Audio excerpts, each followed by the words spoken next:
When you think of good tanky super champion, who do you think of?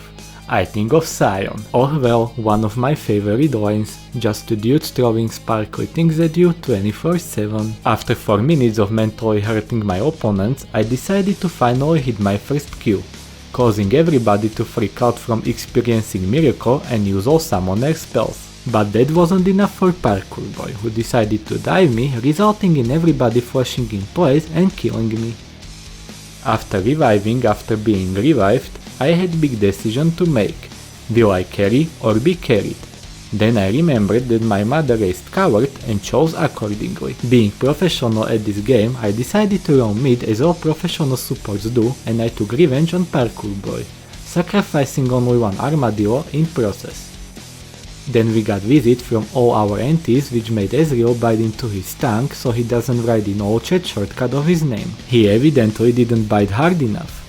Just short clip of me casually dodging Ezreal R. For once I used my brain and hit my 9 feet tall Colossus in Page of Grass, resulting in my Samira showing off her bullet skills and getting few kills. It was strange feeling since usually I just scream charge and hope to bump somebody's bum. As you can see, sometimes it works. I think I might have understood what the donkey from Shrek saw in that dragon. Then I ran it down bot once again, that caused deja vu feeling in me. Followed by intense 1v1 between me and Dragon Lady, resulting in her forgetting how caps lock works. Recreating famous scene, showing Parkour Boy how does it feel to be Piper Perry for few seconds.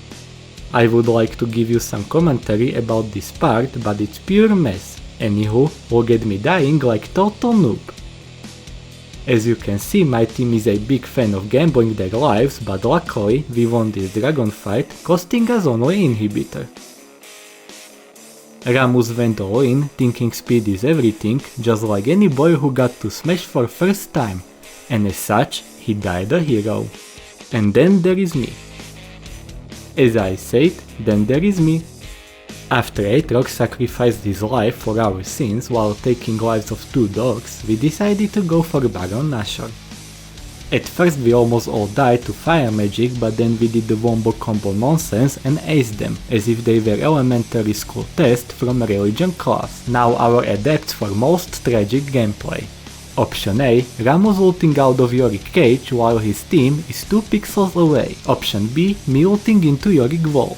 Option C, Rammus going in once again just to instantly flash out. Option D, Rammus killing himself by walking over Shyvana E. Feel free to share your answers in comments. What does happen after enemy team gets Elder Dragon? Exactly, Samira gets triple kill. One final fight where Veigar gets caught, Aatrox and me die fighting, and Samira almost 1v9's game, with a nice touch of watching Rammus do Rammus things in the end.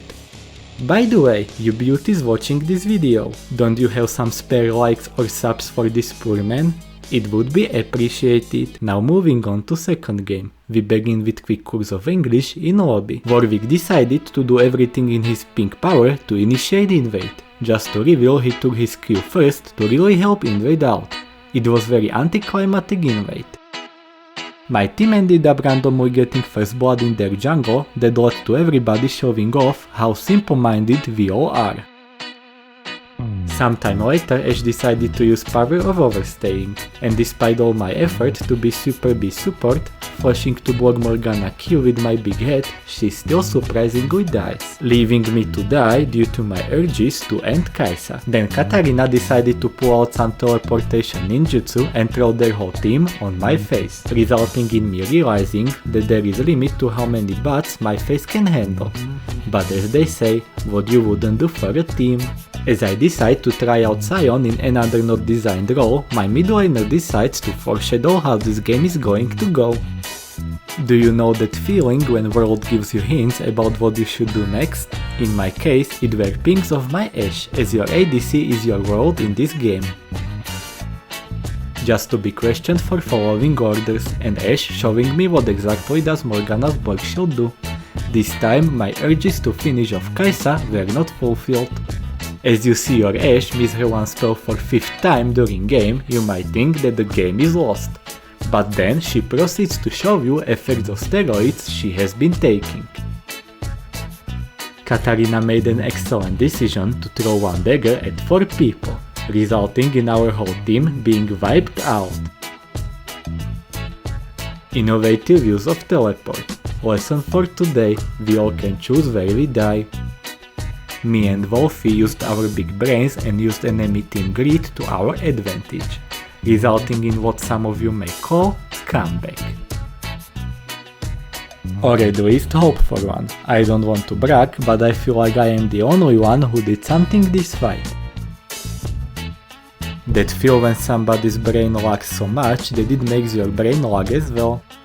Warwick uses bait card one more time, followed by my beautiful smash of eggs into ground that somehow creates weirdly shaped earthquake around it, turning tides of this battle to our side just for some crazy maniac to scream surprise and wipe my team out.